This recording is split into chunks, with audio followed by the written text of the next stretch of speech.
they were monitoring the situation.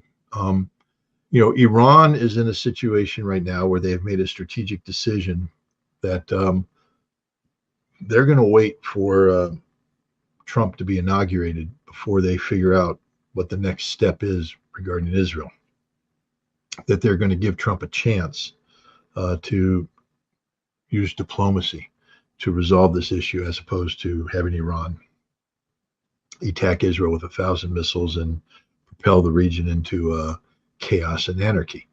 And so I believe they would have been notified that, on briefings, hey, this could be happening, but the political decision was, we aren't going to do anything that justifies this kind of action, like surging troops in. We will be prepared for what occurs. And they've responded, fairly decisively. You have, the popular militia units in Iraq mobilizing tens of thousands strong. The Russians, likewise, I think, were monitoring this, but again, they had the Astana Accords. Russia's not going to violate it. But look how quickly the Russian Air Force and the Syrian Air Force came into action here. And now Russia has a plan. They're flying, airplane loads of bombs into Syria, and they're just going to use their Air Force to blast everything that moves. They brought in a new leader who's familiar with the situation on the ground. So I can't say that Russia and Iran were taken by surprise. What I can say is that Turkey betrayed them. Turkey wanted, if you and I enter into an agreement, you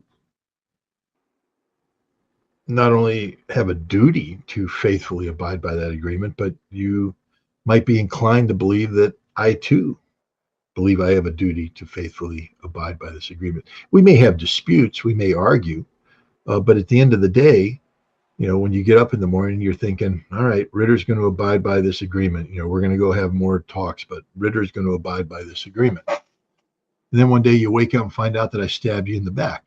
I mean, does that mean you were taken by surprise? Maybe, but you're also smart enough to know that Ritter's acting differently. He's not picking up his phone when I call. He's, slow in returning correspondence. There's, he's hostile.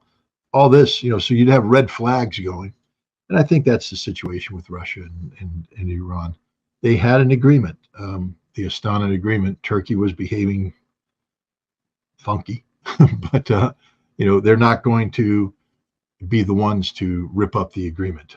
Turkey did that, and now they're reacting. The ceasefire in Syria was in 2020, Larry.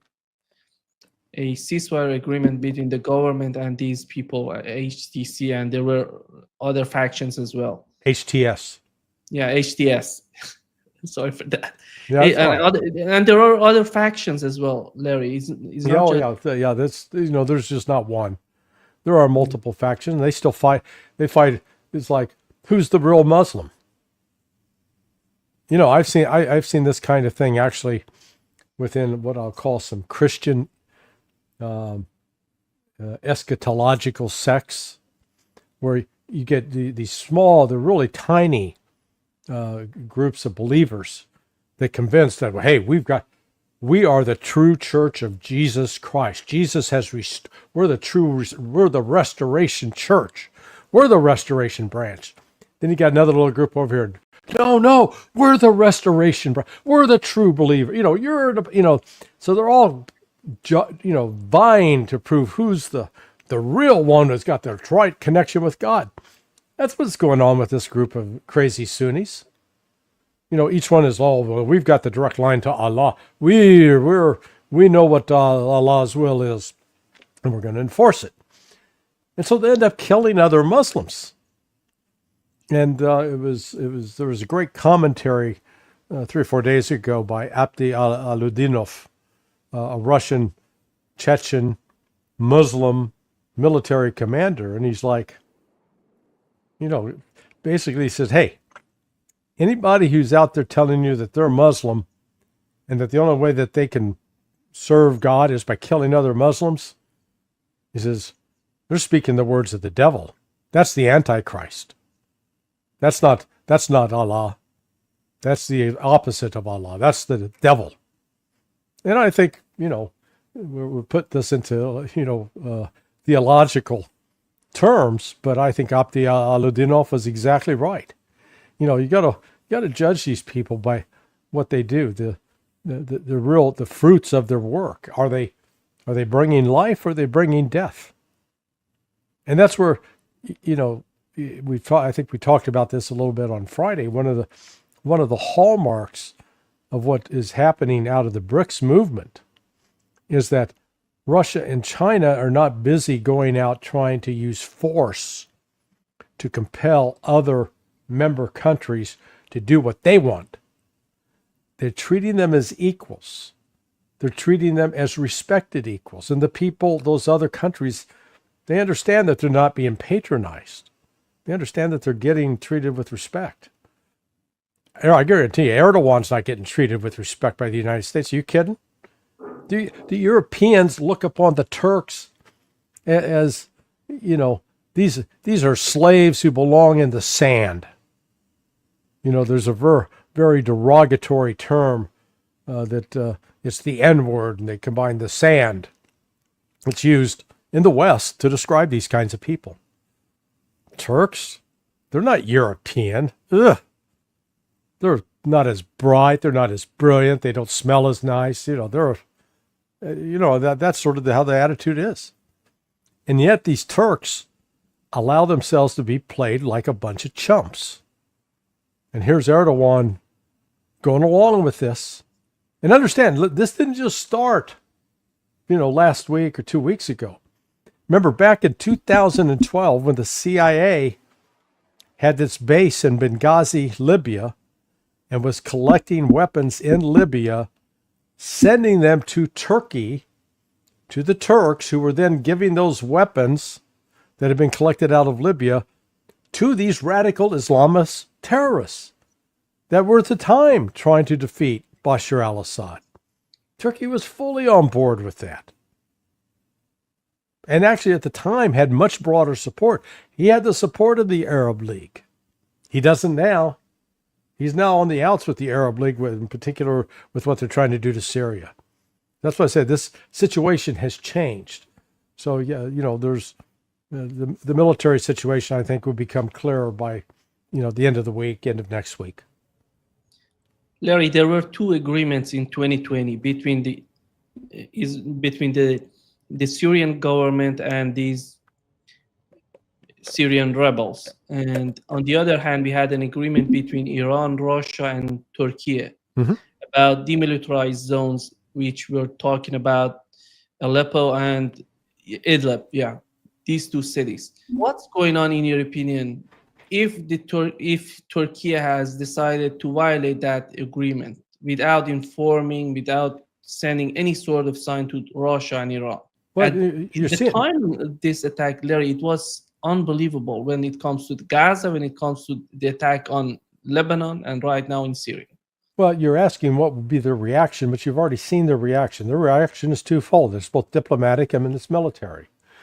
On the diplomatic front, both Sergei Lavrov and the Iranian foreign minister, I forget his name, have been to Turkey to see Fidan, who is their foreign minister. Now, is Fidan clued in? Is he actually a confidant of Erdogan? Has he been privy to these plans, or has he been kept in the dark? I don't know. That's part of, I think, what Lavrov and the Iranians are trying to find out, number one. But they haven't sat around and waited. Russia's responded immediately with great force, attacking these forces that are basically supplied and maybe in some cases commanded by Turkish officers. So the Russians would be happy to kill the Turks. So they're doing that. Iran's sending forces in as well, and has sent a new commander. I forget the commander's name, but he was a deputy to Soleimani. Qafari. Yeah. Qafari? Yeah. Okay, so he's reportedly a very tough character. Yeah, he is. So they're going, they didn't sit around and wait to respond. And now the sort of the wild card in this is this ultimately, you know, there was some, everybody had, it's not to say they all had the same interest or goal. The goal of the United States and Brit is to weaken Russia and ultimately weaken Iran by taking out Syria. So that's their goal.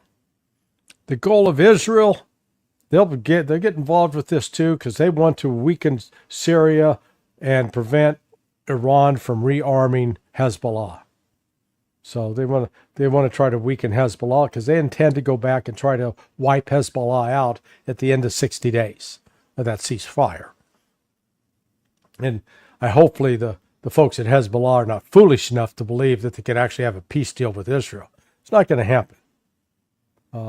There is no good faith deal that can be had with these Zionists, in my view. I think it's impossible. And then Turkey wants to secure as much land as it can in Syria, and in part of securing that land, have basically a pathway that oil pipeline from Qatar can come through, and they can reap the financial benefits. Greed, man, money, follow the money. So this is not about ideology. I mean, we're presented with this lie. Oh, these Muslims, they're pursuing a global caliphate. Yeah, that's true. And therefore, we, the righteous crusaders of the West, need to rise up and defeat that caliphate. Except, what are we doing? Oh, we're arming the caliphate so that they can fight against these other Muslims that we say we don't like. You know, we don't like the Shia, and we don't like the Alawites. So we'll back these Muslims against those Muslims for now. And then when it becomes they're no longer useful to us, well, we'll wipe them out too.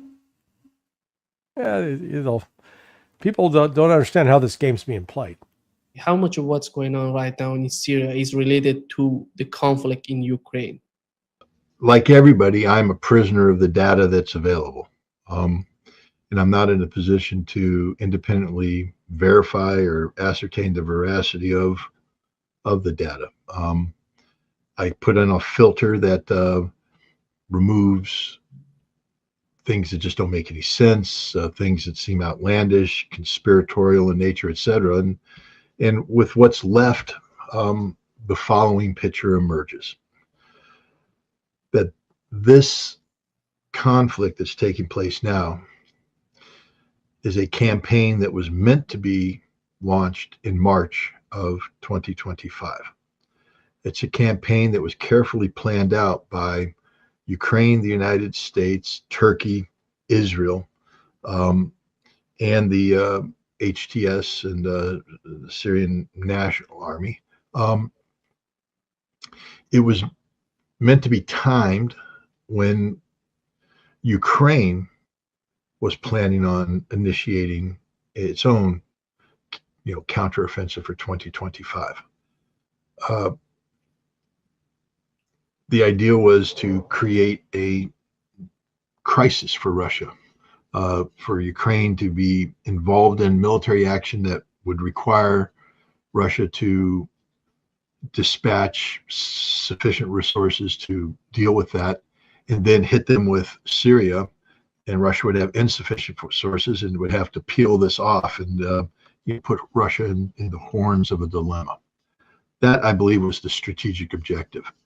Ukraine was involved in providing advanced drone technology and drone weaponry. If you take a look at the videos on Telegram and such of the Takfiri, the Wahhabists of use of drones, you might as well be watching a Ukrainian drone operator somewhere in Kursk or in the Donbass. It's the same tactic, the same weapon, the same effect. The Ukrainians trained these people to do it.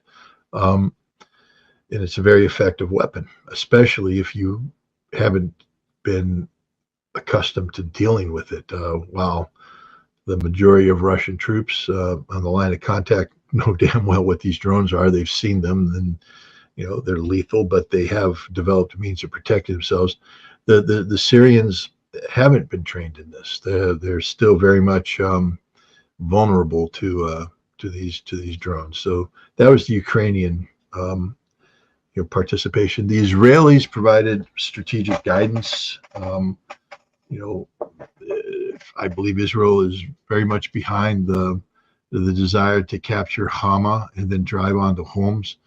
In doing so, severing the landline of communication between Iraq and Lebanon, which is a strategic goal of Syria, of Israel, to starve off Hezbollah. And they provided intelligence support, but I also think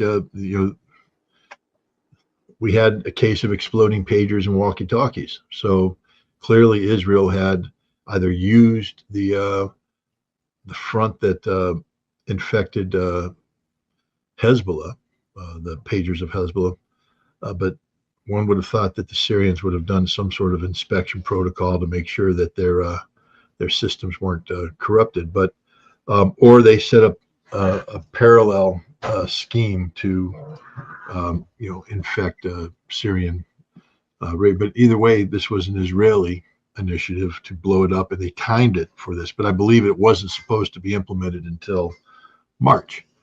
Why act now then? The Israelis suffered a strategic defeat in southern Lebanon. I mean, the Israelis were desperate for a ceasefire. The military was telling Netanyahu, we have to have a ceasefire. We can't continue this. Hezbollah was ready to have a ceasefire because, A, they've been hit pretty hard.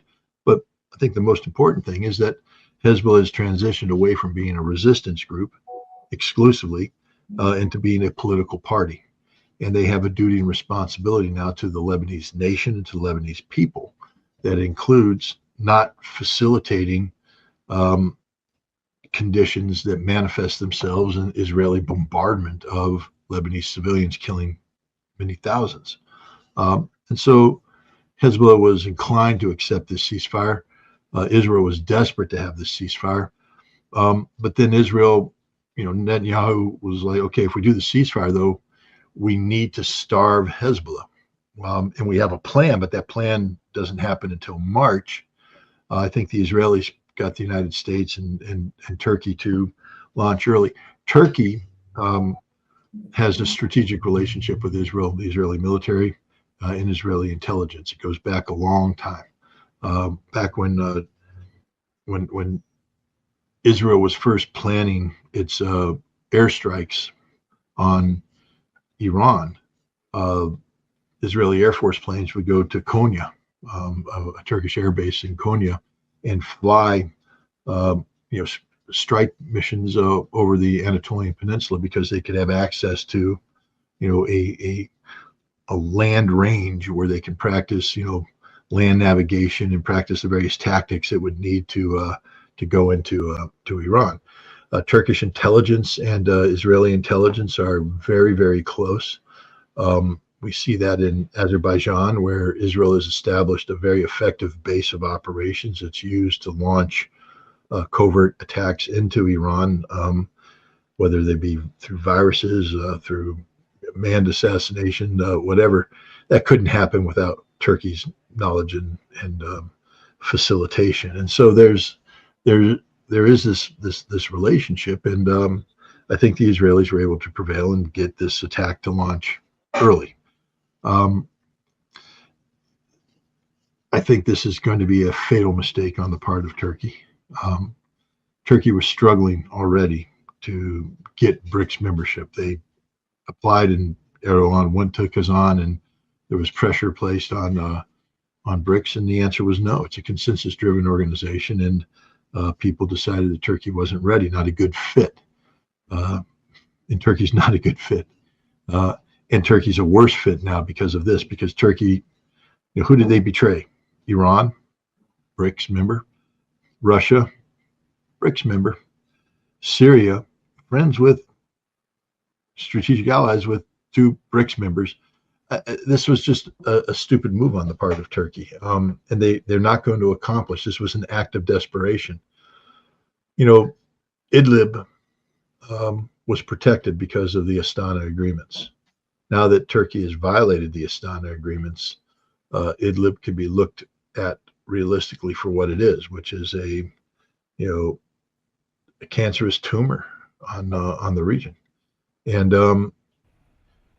I think this conflict now, by launching the surprise attack in violation of the Astana Accords, the conditions have been reached that Russia, together with Iran and Syria, will be able to eliminate this Idlib monstrosity. It's going to mean a lot of dead people, because what Turkey has created is literally a homeland of terrorism. They've brought in people from Turkic countries around the world, Uyghurs from China, Turkmen, etc. And these people are considered terrorists where they come from, so they can't go home. They're horrible people in terms of their violence prone. They can't live in Turkey, but they brought their families with them. And so they've created this safe haven in Idlib. And I think one of the goals of this offensive was to extend the boundaries of this Idlib terrorist entity to include Aleppo, and then eventually achieve some sort of autonomy linked to Turkey. This would address Erdogan's pan-Ottoman, pan-Islamic vision of where Turkey stands in the world.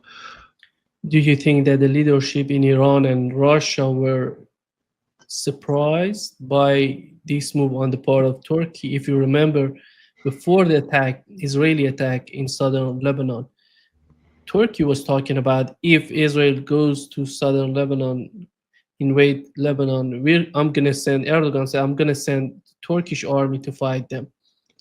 And right now, you see the hypocrisy is so thick. And how I'm surprised by, I think everybody is surprised, but how about the leadership in Iran and Russia? Are they surprised? I respect the intelligence services of Russia and Iran, meaning that I believe that they, especially Iran, monitors the pulse of the region. Hello guys, welcome back to my channel. Today I am back with another brand new video. In this video, Scott Ritter has discussed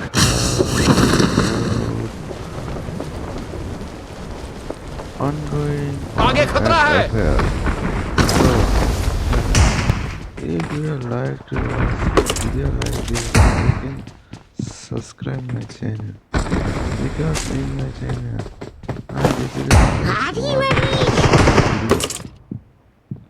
so guys, now keep watching my channel.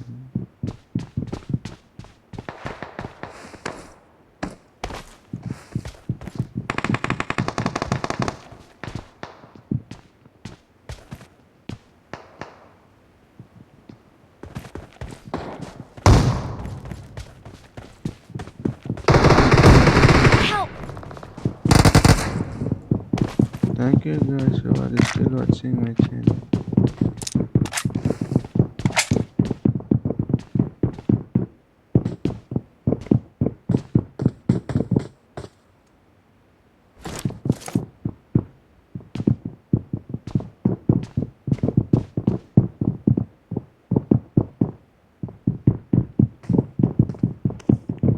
Guys,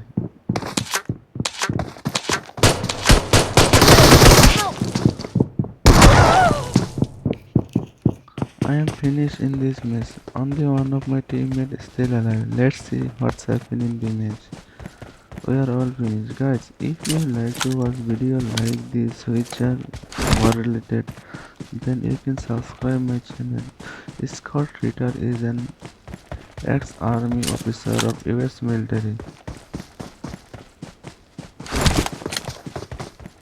So if you like to watch, then you can subscribe my channel.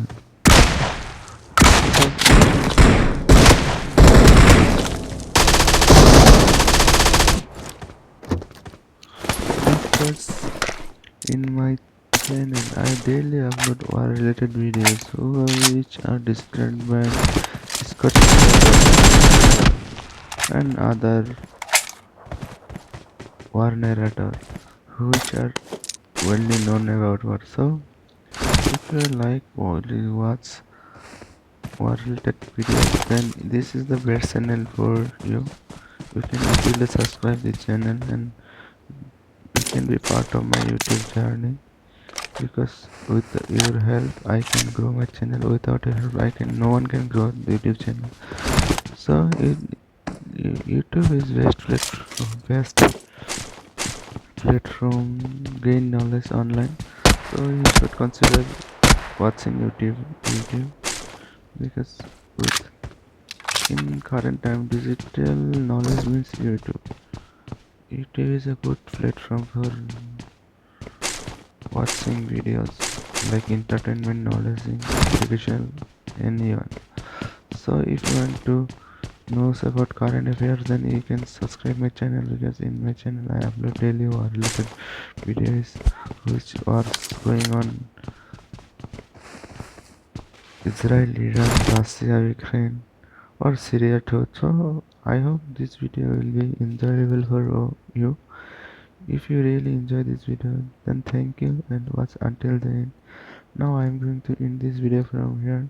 I'll be back with another video next time. Thank you. I hope all will be okay. Bye for now.